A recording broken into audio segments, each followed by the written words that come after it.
Bom dia, mais uma manhã com Deus, priorizando a palavra de Deus, e nesta manhã do dia 29 de outubro, nós vamos meditar de Marcos, do capítulo 14 ao capítulo 16, e que a paz do Senhor encha o teu coração nesta manhã. Hoje, nós vamos dar continuidade. Ontem eu me empolguei, já comecei a falar do capítulo 14, não é? Dos planos de tirar a vida de Jesus, que ele foi ungido em Betânia. Lembra? Falei sobre Maria que o ungiu, e Jesus disse que por onde o evangelho fosse pregado, as pessoas conheceriam essa história dessa ousada mulher que vai oferecer, né, ao mestre esse unguento tão precioso de nardo, e que ela é tão julgada pelos outros, né?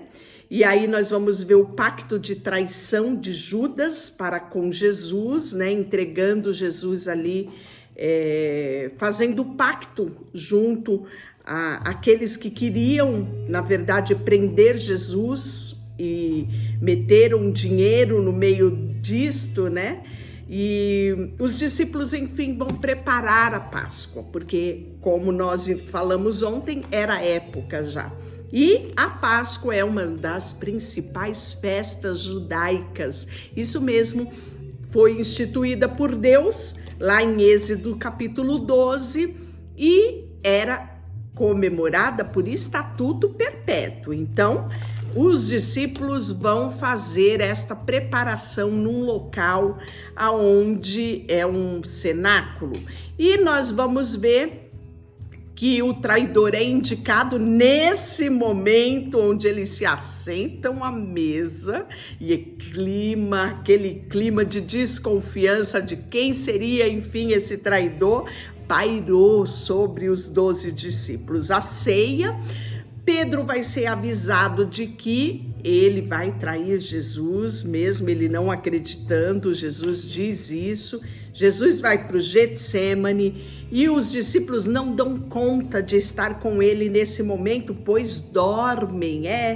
Ontem falamos um pouquinho a respeito de todas estas coisas, né? Jesus vai ser preso e, por fim, ontem nós falamos de como aconteceu o cumprimento, né, de que Pedro negaria Jesus.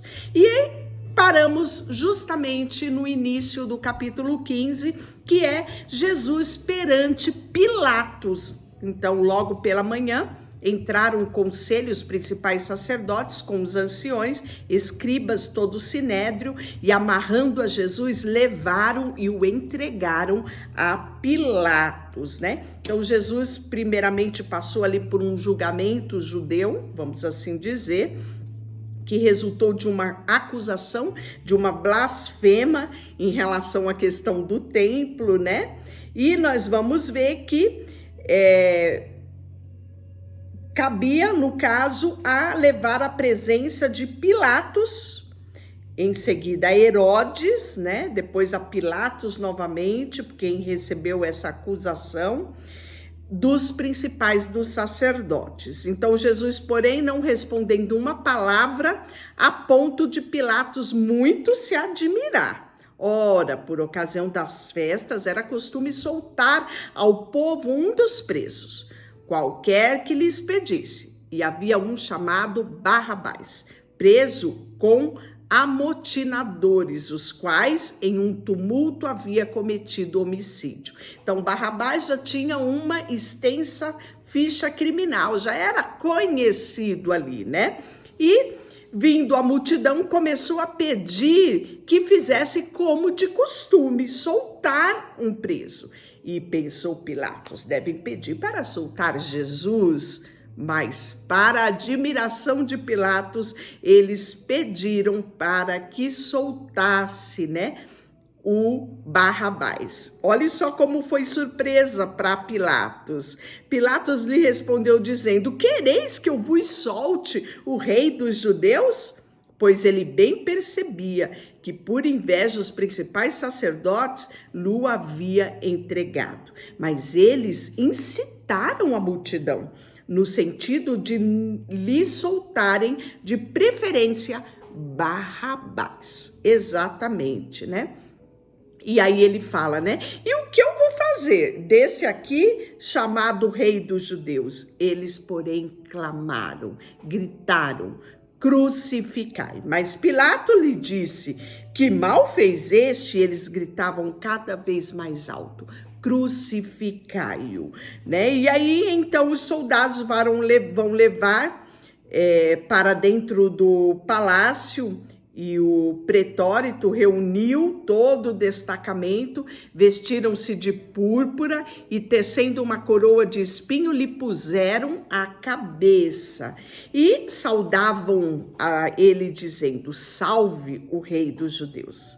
Dava-lhe na cabeça com um corniço e cuspiam nele, e pondo-se de joelho o adoravam. Depois de o terem escarnecido, expiraram-lhe a púrpura e vestiram com as suas próprias vestes. Então, conduziram Jesus para fora com o fim de crucificá-lo.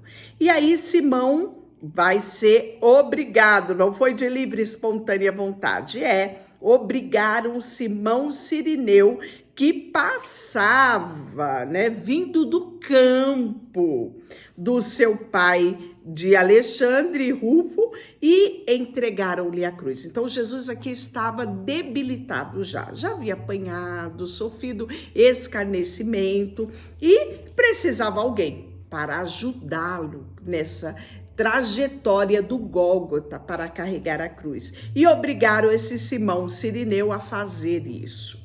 E levaram Jesus para o Gólgota, que quer dizer lugar da caveira. Deram-lhe de beber vinho com mirra, ele, porém, não tomou. Então o crucificaram e repartiram entre si as vestes dele, lançando sorte para ver quem levaria cada um.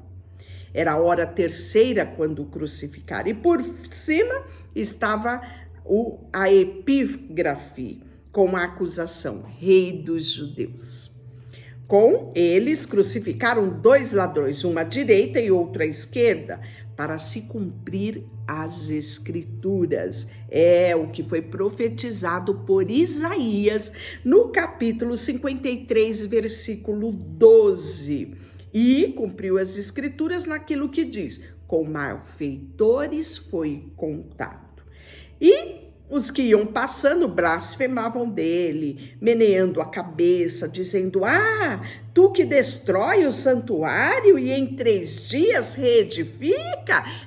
Olha só o que aconteceu contigo, né? Salva a ti mesmo, descendo da cruz. De igual modo, os principais sacerdotes com os escribas escarneceram. Entre si dizia: salvou os outros, salva a ti mesmo. E desce agora da tua cruz, ó Rei de Israel, para que vejamos e creiamos. Também os que com ele foram crucificados os insultavam. Chegada a hora sexta, houve trevas sobre toda a terra, da hora sexta à hora nona. A hora nona, clamou Jesus em alta voz: Eloi, Eloi, lama sabachthani, que quer dizer: Deus meu, por que me desamparastes? Isso está escrito em Salmos também, capítulo 22, versículo 1. Alguns dos que ali estavam ouvindo isso diziam: vede, ele clama por Elias. E eles correram e embebedaram uma esponja de vinagre e, pondo na ponta de um caniço, de uma lança, né, deu-lhe de beber, dizendo: deixai, vejamos Elias se vem tirá-lo. Mas Jesus, dando um grande brado, expirou. E o véu do santuário rasgou-se em 2 partes, de alto a baixo.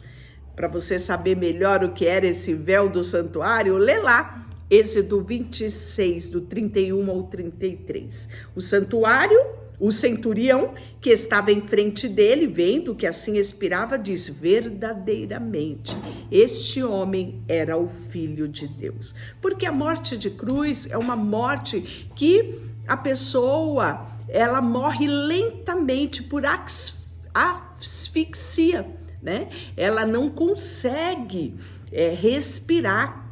E nós podemos ver que Jesus aqui, no outro evangelho, fala: Senhor, a ti entrego o meu espírito. Então, ou seja, foi exatamente da forma que tinha sido dito pelos profetas, não é? Jesus entregou a sua vida não foi retirada, né?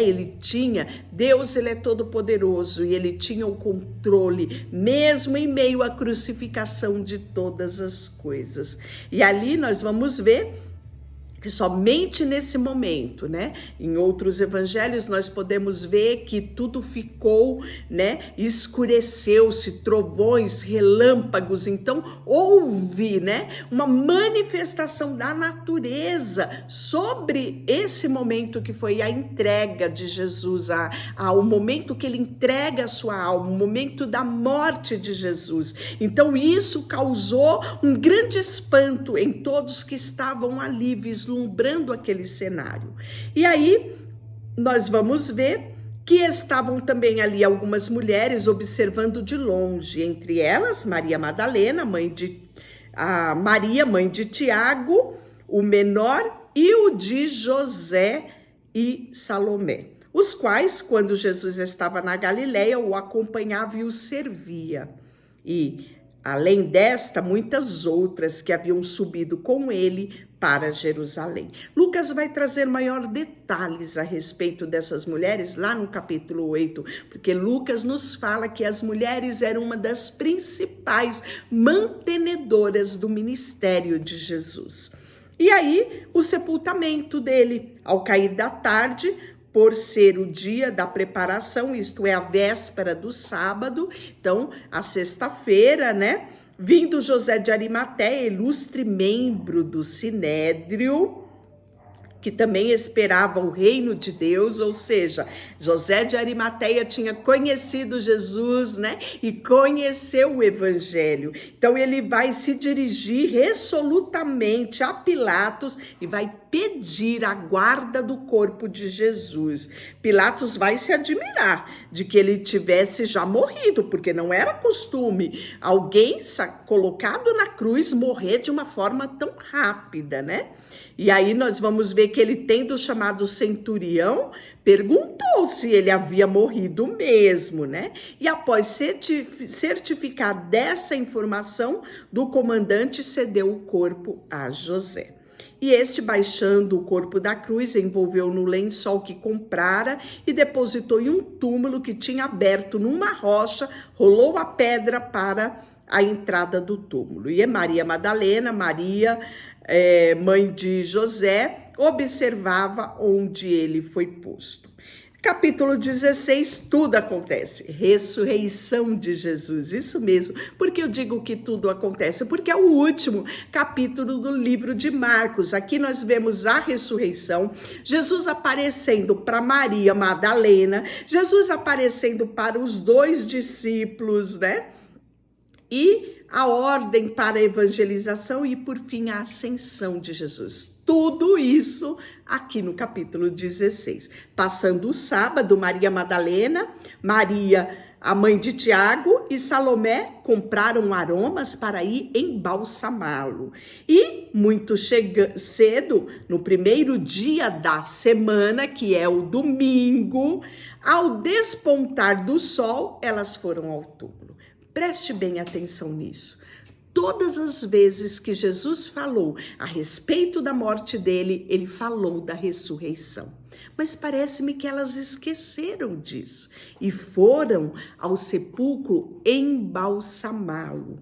Veja só, diziam umas outras: quem nos removerá a pedra da entrada do túmulo? E olhando, viram que a pedra já estava removida, pois ela era muito grande. Entrando no túmulo, viram um jovem assentado ao lado direito, vestido de branco, e ficaram surpreendidos, ou seja, atemorizada, diz o texto. Ele, porém, lhes disse: não vos atemorizeis, buscai a Jesus o Nazareno, que foi crucificado. Ele ressuscitou, não está mais aqui. Vede o lugar onde o tinham posto. Olha só, né? Mas ide, dizei aos seus discípulos, e a Pedro. Olha o que o anjo cita, especialmente a Pedro, que ele vai adiante de vós para a Galileia, e lá o vereis, como ele vos disse. Então, Jesus já tinha alertado aqui em Marcos, no capítulo 14, versículo 28, que quando ele ressuscitasse, eles iam encontrar com os discípulos lá na Galileia, né? E saindo elas, fugiram do sepulcro, porque estavam possuídas de temor, de assombro, de medo, não disseram nada a ninguém. E havendo ele ressuscitado de manhã cedo, no primeiro dia da semana, apareceu primeiro a Maria Madalena, da qual expelira 7 demônios. E partindo ela, foi anunciar àqueles que, tendo sido companheiros de Jesus, se achavam tristes e choravam. Estes, ouvindo que ele vivia e que fora visto por ela, não acreditaram. Olha só, gente, Jesus tinha dito que ia morrer, mas que ia ressuscitar. E mesmo essas mulheres dizendo isso, mesmo assim, eles não acreditaram. Será que isso só aconteceu com eles? Quantas vezes temos promessas grandiosas na palavra de Deus e mesmo assim duvidamos? Não é muito diferente nos dias de hoje. Pois bem, depois disso, manifestou-se uma outra forma a 2 deles, que estavam num caminho para o campo. Sabe quem são esses? Nós vamos ver detalhamento depois, lá em Lucas, né? Os 2 discípulos no caminho de Emaús, que Marcos aqui simplesmente cita, né? De forma sucinta, cita eles. E indo eles o anunciar aos demais, mas também esses 2, eles não deram crédito, né? E a ordem, finalmente, apareceu Jesus aos 12, quando estavam à mesa, censurou-lhes da incredulidade e a dureza do coração, porque não deram crédito aos que tinham visto já ressuscitado. E disse-lhe, ide por todo mundo e pregai o evangelho a toda criatura, né? Então, nós vamos ver que isso vai ser falado também lá em Atos 1:8. Quem crer e for batizado será salvo, quem porém não crer será condenado. Estes sinais hão de acompanhar aqueles que creem. Em meu nome expelirão demônios, falarão novas línguas. Pegarão em serpentes e se alguma coisa mortífica beber, não lhe fará mal algum. E se impuserem as mãos sobre o enfermo, eles ficarão curados. De fato, o Senhor Jesus, depois de lhe ter falado, foi recebido no céu e assentou-se à destra de Deus. E eles, tendo partido, pregando a toda parte, cooperando com eles o Senhor, confirmando a palavra por meio de sinais àqueles que o seguiam. Que coisa maravilhosa, não é? Deixa eu orar por você. Senhor, nesta manhã, não nos deixe ficar na incredulidade quanto aos teus mandamentos. Ajuda-nos, Senhor, na nossa pouca fé, como aquele homem pediu. Queremos confiar em Ti, queremos depositar os nossos olhos em Ti, pois Tu tens cuidado de nós. Colocamos diante de Ti tudo o que temos e tudo o que somos. Em nome de Jesus, amém. Deus te abençoe. Curte esse vídeo? Já é inscrito? Ainda não? Se inscreva e ative o sininho. Todos os dias estamos aqui priorizando a palavra de Deus. Deus te abençoe.